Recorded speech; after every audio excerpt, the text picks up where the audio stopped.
Hi friends, ఈరోజు వీడియోలో మనం ఒక వర్డ్ ప్రెస్ వెబ్సైట్ని ఒక వెబ్ హోస్టింగ్ నుంచి వేరే వెబ్ హోస్టింగ్కి ఎలా మైగ్రేట్ చేయాలో ఈరోజు వీడియోలో మనం డిస్కస్ చేసుకుందాం. ఫ్రెండ్స్, ప్రస్తుతానికి మీ యొక్క వర్డ్ ప్రెస్ వెబ్సైటు హోస్టిగేటర్లో ఉందనుకోండి. హోస్టిగేటర్లో ఉన్న మీ యొక్క వర్డ్ ప్రెస్ వెబ్సైట్ని హోస్టింజర్లోకి ట్రాన్స్ఫర్ చేయాలంటే మీరు ఏ కంపెనీ నుంచి ఏ కంపెనీకి మీ యొక్క హోస్టింగ్ చేంజ్ అవ్వాలన్నా, మీ యొక్క వర్డ్ ప్రెస్ వెబ్సైట్ మైగ్రేట్ చేయాలనుకున్నా సరే, ఈరోజు వీడియోలో నేను మీకు 3 పాసిబుల్ వేస్ చెప్తాను. వీటికన్నా ఎక్కువ ఉంటాయి, బట్ ఏంటంటే నేను ప్రజెంట్ ఎక్కువగా యూజ్ చేసే వేస్. ప్రతి వేలో ప్లస్ ఏంటి మైనస్ ఏంటి కొంచెం మనం డిస్కస్ చేసుకుందాం. ఫస్ట్ వన్ వచ్చేటప్పటికి ఎఫ్టిపి అండ్ డేటాబేస్. ఈ ఎఫ్టిపి అంటే ఏంటంటే మనకి ఫైల్ ట్రాన్స్ఫర్ ప్రోటోకాల్ అంటారు. ఈ ఫైల్ ట్రాన్స్ఫర్ ప్రోటోకాల్ యూజ్ చేసే పద్ధతిలో మనం డైరెక్ట్గా సిపిఎన్ మనం యాక్సెస్ చేయనవసరం లేదు. మన యొక్క హోస్టిగేటర్ ఉంది కదా, హోస్టిగేటర్ సిపిఎన్లో మనకు ఆల్రెడీ ఎఫ్టిపి డీటెయిల్స్ అనేది మనం క్రియేట్ చేసుకుని ఉండాలి. ఓకే, ఆ ఎఫ్టిపి డీటెయిల్స్ క్రియేట్ చేసుకుంటే వాటిని మనం ఎఫ్టిపి క్లయింట్ అంటాం మనం. ఓకే, మనకు విండోస్ కంప్యూటర్ అవ్వచ్చు, వీటిలో మనం ఏంటంటే ఎఫ్టిపి క్లయింట్ అన్నది మనం ఇన్స్టాల్ చేసుకోవాలి. ఫర్ ఎగ్జాంపుల్కి పాపులర్ ఎఫ్టిపి క్లయింట్ ఏంటంటే ఫైల్ జిల్లా. ఫైల్ జిల్లాని మనం ఇన్స్టాల్ చేసుకుని ఇందులో ఏంటంటే ఎఫ్టిపిలో హోస్ట్ నేము, అంటే మన సర్వర్ ఐపి, అదే యూజర్ నేము, పాస్వర్డ్. ఈ ఎఫ్టిపి యూజర్ నేము, పాస్వర్డ్ అనేది మీరు ఎఫ్టిపి యూజర్ క్రియేట్ చేసేటప్పుడు ఆ డీటెయిల్స్ వస్తాయి. ఈ 3 డీటెయిల్స్ ఇచ్చి మీరు ఎస్ఎఫ్టిపి అయితే ఎస్ఎఫ్టిపి పోర్టు, లేదా ఎఫ్టిపి అయితే ఎఫ్టిపి 21, 22 ఈ విధంగా ఉంటుంది. ఆ పర్టికులర్ పోర్ట్ వచ్చి మీరు కనెక్ట్ అవుతే మీ ఆ పర్టికులర్ సర్వర్కి కనెక్ట్ అవుతుంది. వన్స్ అది కనెక్ట్ అయిన తర్వాత మనం ఆ పర్టికులర్ ఫైల్స్ని మన యొక్క లోకల్ కంప్యూటర్లోకి ఈజీగా డౌన్లోడ్ చేసుకోవచ్చు. ఇక్కడ ఏంటంటే మనకు ఫైల్స్ అన్నీ కూడా ఫోల్డర్స్లో ఫైల్స్ ఉంటే సేమ్ అదే విధంగా డౌన్లోడ్ అవుతాయి, ఎటువంటి జిప్ అవడం కంటే ఉండవు. నెక్స్ట్ వచ్చేప్పటికి మనం డేటాబేస్ యాక్సెస్ అయితే తీసుకోవాలి. వన్స్ ఈ 2 యాక్సెస్ వచ్చిన తర్వాత మన దగ్గర ఎఫ్టిపి ద్వారా ఫైల్ తీసుకున్నాము. డేటాబేస్ తీసుకున్నాము. వన్స్ ఈ డేటాబేస్ ఫైల్స్ వచ్చిన తర్వాత సేమ్ ప్రాసెస్ హోస్టింజర్లో కూడా మనం అంటే మీ యొక్క డెస్టినేషన్ సర్వర్లో కూడా సేమ్ ఎఫ్టిపి క్లయింట్ ఆ డేటాబేసెస్తో మీరు చేయొచ్చు. బట్ ఏంటంటే ఇది కొంచెం టెక్నికాలిటీ. బట్ ఏంటంటే ఎవరైతే కొంతమంది హోస్టింగ్స్ ప్రొవైడ్ చేస్తారు, కొంత థర్డ్ పార్టీ కంపెనీ వాళ్ళు హోస్టింగ్స్ ప్రొవైడ్ చేసేటప్పుడు వారు సిపిఎన్ యాక్సెస్ అన్నదే కొంతమంది సిపిఎన్ యాక్సెస్ అయితే ఇవ్వరు. అటువంటి కేసులో మీరు ఎఫ్టిపి క్రెడెన్షియల్స్ అయితే అడగాలి. ఎఫ్టిపి క్రెడెన్షియల్ అడిగితే ఆ పర్టికులర్ దీని నుంచి మనం ఫైల్స్ అనేది ఓన్లీ ఎఫ్టిపి ద్వారా ఫైల్స్ మాత్రం వస్తాయి, డేటాబేస్ కాదు. డేటాబేస్ రావాలనుకుంటే మళ్ళీ అగైన్ పిహెచ్పి అడ్మిన్ యాక్సెస్ రావాలి. ఆ 2 మీకు యాక్సెస్ అన్నదే ఆ పర్టికులర్ హోస్టింగ్ కంపెనీ వారు ప్రొవైడ్ చేస్తే అప్పుడు మీరు ఎఫ్టిపి డేటాబేస్ పద్ధతిలో వెళ్ళండి. డైరెక్ట్గా మీకు సిపిఎన్లు ఉంటే సిపిఎన్ ఉంటుంది, మీకు థర్డ్ వేలో చెప్తాను. నెక్స్ట్ వే వచ్చేటప్పటికి ఏంటంటే డైరెక్ట్గా మీకు వర్డ్ ప్రెస్ మ్యాక్సిమం ప్రతి వెబ్కి ఎటువంటి హోస్టింగ్ కంపెనీ అయినా, థర్డ్ పార్టీ చిన్న హోస్టింగ్ కంపెనీస్ అయినా సరే మనకు వర్డ్ ప్రెస్ లాగిన్ డీటెయిల్స్ అయితే మనకు ప్రొవైడ్ చేస్తాయి.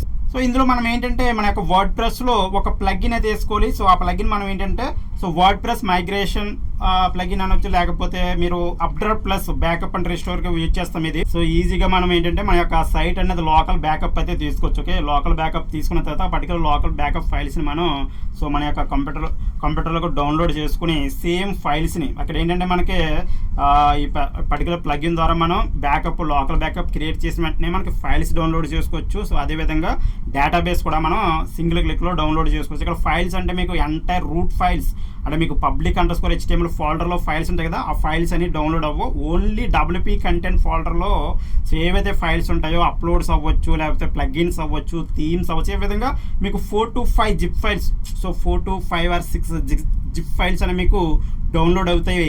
వీటిని మీరు మళ్ళీ మీరు డెస్టినేషన్ సర్వర్లో అక్కడ వర్డ్ ప్రెస్ ఇన్స్టాల్ చేయాలి. ఓకే, డెస్టినేషన్ సర్వర్లో మీరు వర్డ్ ప్రెస్ ఇన్స్టాల్ చేసి డొమైన్స్ అని పాయింట్అవుట్ చేసి నెక్స్ట్ ఏంటంటే మీరు అక్కడ కూడా ఈ పర్టికులర్ ప్లగిన్, ఓకే, మీరు ప్రీవియస్గా ఏ ప్లగిన్ అయితే యూజ్ చేశారో మైగ్రేషన్ ప్లగిన్, అదే ప్లగిన్ ఎక్కడ కూడా మనం వేసుకుని ఆ పర్టికులర్ ఫైల్స్ మనం అప్లోడ్ చేసి సింపుల్గా రీస్టోర్ అనే బటన్ క్లిక్ చేస్తే వాటి మీ యొక్క వెబ్సైట్ అన్నదే మైగ్రేట్ అయిపోద్ది. ఓకే, నెక్స్ట్ మెథడ్ వచ్చేటప్పటికి మాన్యువల్ మెథడ్. నేను ఎక్కువగా యూజ్ చేసే మెథడ్ ఇదే. మాన్యువల్ మెథడ్ అన్నది కొంచెం మనకి ఎక్కువ యూజర్ ఫ్రెండ్లీగా ఉంటుంది, బట్ కాకపోతే కొంచెం టెక్నికల్ నాలెడ్జ్ అయితే దీనికి కొంచెం అవసరము. నెక్స్ట్ వచ్చేటప్పుడు ఇందులో ఏంటంటే మనం ఫస్ట్ డైరెక్ట్గా మనకి సిపిఎన్ యాక్సెస్ ఉంటే సిపిఎన్ ద్వారా ఫైల్స్ అనేవి మనం డౌన్లోడ్ చేసుకోవచ్చు. డైరెక్ట్ ఫైల్ మేనేజర్లోకి వెళ్తే మనకి ఫైల్స్ డౌన్లోడ్ చేసుకోవచ్చు. అదేవిధంగా పిహెచ్పి మై అడ్మిన్లోకి వెళ్తే డేటాబేస్ డౌన్లోడ్ చేసుకోవచ్చు. ఈ రెండు డౌన్లోడ్ చేసిన తర్వాత సో ఇన్ కేస్ నాకు cPanel యాక్సెస్ లేదనుకోండి, అప్పుడు నేను ఆ పర్టికులర్ హోస్టింగ్ కంపెనీకి నేను ఏం చేస్తానంటే నాకు FTP యాక్సెస్ ఇవ్వండి, డేటాబేస్ యాక్సెస్ ఇవ్వండి, నేను డౌన్లోడ్ చేసుకుంటానని.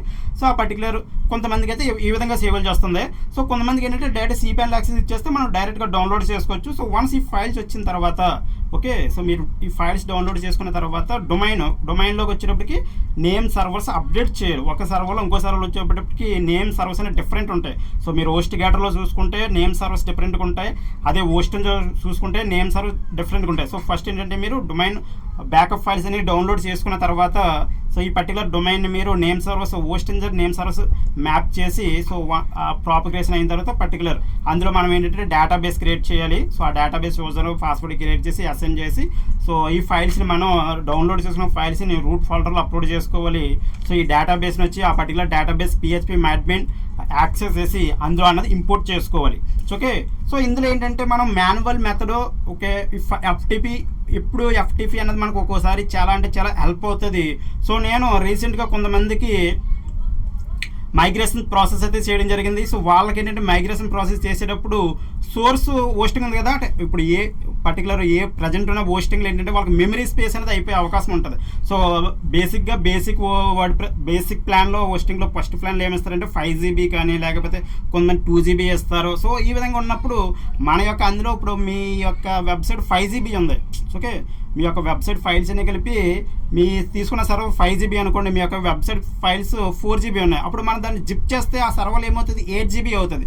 సో కాబట్టి 8 GB అవుతుంది కాబట్టి ఆ రిసోర్సెస్ ఆ ప్లాన్లో లేవు కాబట్టి జిప్ అనేది అవ్వదు. మనం జిప్ అవ్వకుండా డౌన్లోడ్ చేయాలంటే సో ప్రతి ఫైల్ డౌన్లోడ్ చేసి హవ్వే పని కాదు, ఎందుకంటే లాట్ ఆఫ్ ఫైల్స్ ఉంటాయి. సో కాబట్టి అటువంటి కేసులో మనకి FTP క్లయింట్ అనేది చాలా ఉపయోగపడుతుంది. ఓకే, అటువంటి కేసులో మనం ఏంటంటే ఈజీగా FTP క్లయింట్ ద్వారా మనం ఆ ఫైల్స్ని డూప్లికేట్ చేయకుండా అంటే జిప్ క్రియేట్ చేసుకుంటే డైరెక్ట్గా ఫైల్స్ మనం డౌన్లోడ్ చేసుకోవచ్చు. ఇన్ కేస్ మీకు హెవీ సైజ్ కదా, ఇక్కడ మనకి ఇక్కడ ఏంటంటే హెవీ సైజ్ ఉన్నాయి ఫైల్స్ అంటే 4 GB ఉన్నాయి. అంటే ఈ 4 GB నేను రికమెండెడ్ అంటే ఈ 4 GBని సింగిల్ అటెంప్ట్లో డౌన్లోడ్ చేయకుండా సో ఇప్పుడు మన ఎక్కువ హెవీ సైజ్ ఎక్కడ ఉంటుంది అంటే మ్యాక్సిమం అప్లోడ్స్లోనే ఉంటుంది. సో WP కంటెంట్లో మనకి అప్లోడ్స్లోనే ఎక్కువ హెవీ సైజ్ ఉంటుంది. ప్లగిన్స్ చూసుకున్నా థీమ్స్ చూసుకున్నా ఈ ఫోల్డర్స్లో మీకు ఓన్లీ ఎక్కువ ప్లగిన్స్ అయితే మహా అయితే ఎన్ని ప్లగిన్స్ చేస్తారు ఒక 20. ఓకే, అంతమించి ఎక్కువ ప్లగిన్స్ చేసే అవకాశం ఉంటుంది కాబట్టి ఆ పర్టికులర్ ఫోల్డర్స్ అని మీకు ఎక్కువ సైజ్ ఉంటుంది. మీకు ఎక్కువ సైజ్ ఉండే ఫోల్డర్స్ ఏంటంటే ఎక్కువ అప్లోడ్స్. సో ఈ అప్లోడ్స్లో కూడా డైరెక్ట్ ఒకే ఫోల్డర్ ఉండదు, మనకు అప్లోడ్స్లోకి వెళ్తే ఇయర్ బై ఉంటాయి. సో కాబట్టి ఆ మెమరీ సైజుని పట్టుకుని ఇయర్ బై డౌన్లోడ్ చేసుకోండి. In case year by 12 months, ఈ 12 months బ్యాకప్ కూడా ఇంకెక్కువ హెవీ సైజ్ ఉందనుకోండి, అప్పుడు మంత్ బై మంత్ డౌన్లోడ్ చేసుకుని ఆ ఫోల్డర్స్ అని ప్రాపర్గా స్ట్రక్చర్ చేసుకుని సో నెక్స్ట్ డెస్టినేషన్, ఇప్పుడు డెస్టినేషన్ సైట్ కూడా చూసారు. డెస్టినేషన్ సైట్లో కూడా మీకు 5 GB లిమిట్ పెట్టారు అనుకో వాళ్ళు, అప్పుడు మళ్ళీ 4 GB ఫైల్ మీరు అందులో చేసి మళ్ళీ వాటిని ఎక్స్ట్రా చేయాలంటే అక్కడ కూడా స్పేస్ సరిపోతుంది. అటువంటిప్పుడు కూడా మళ్ళీ మనం మాన్యువల్గా ఈ పర్టికులర్ ఫైల్స్ని మనం ఫైల్ ట్రాన్స్ఫర్ ప్రోటోకాల్ అనే ఫైల్ జిల్లా ద్వారా మనం అప్లోడ్ చేసుకోవాల్సి వస్తుంది. సో ఈ ప్రాసెస్ ఏంటంటే మనకి కాంప్లికేటెడ్గా ఉంటాయి, బట్ ఒక్కసారి ఇందులో మనం కొంచెం గ్రిప్ అనేది తెచ్చుకుంటే మనకి ఈజీ అవుతుంది. సో మెయిన్గా ఏంటంటే మీరు cPanel యాక్సెస్ ఉంటే మాన్యువల్ ప్రాసెస్కి వెళ్ళిపోండి, అదే బెస్ట్ ఆప్షన్.